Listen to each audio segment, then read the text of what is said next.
Dobrý deň, dnes sme s kolegyňou v poraste repky. Repka nám už postupne odkvitá, ako môžete vidieť, nachádzajú sa na nej posledné lupienky. V období opadu kvetných lupienkov, to bolo tak cca pred týždňom, nám pršalo, preto dnes sa tu aj stretávame. Táto repka bola fungicídne ošetrená začiatkom kvitnutia. Spomínané zrážky nám vytvorili veľmi vhodné podmienky na rozvoj sklerotínie.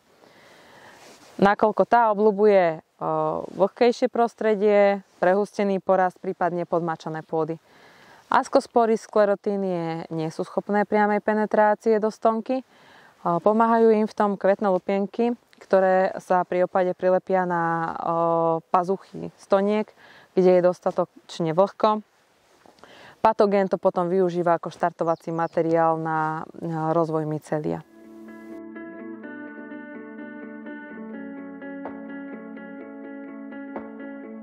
Na stonkách v oblasti pazuch sa nachádzajú striebristo-belasé škvrny, ktoré sú niekedy pokryté bielým myceliom.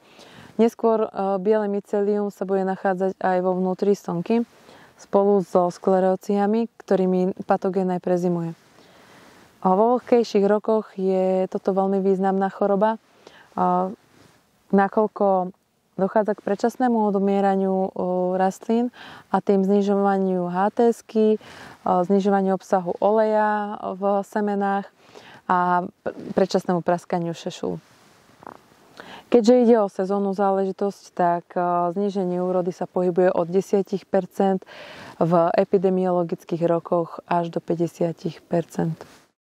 Okrem sklerotínie sme v poraste našli aj verticiliové vednutie, ktoré sa vyznačuje jednostrátnym žltnutím listov od stredovej žilnatiny.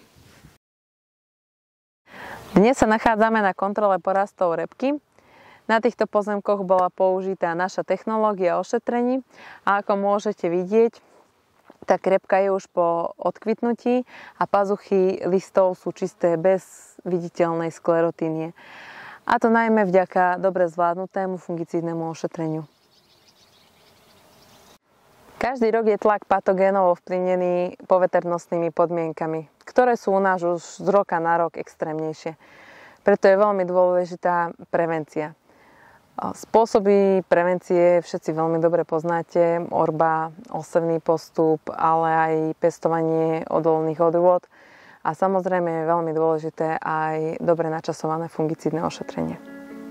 Za mňa je to na dnes všetko. Prajem vám pekný deň.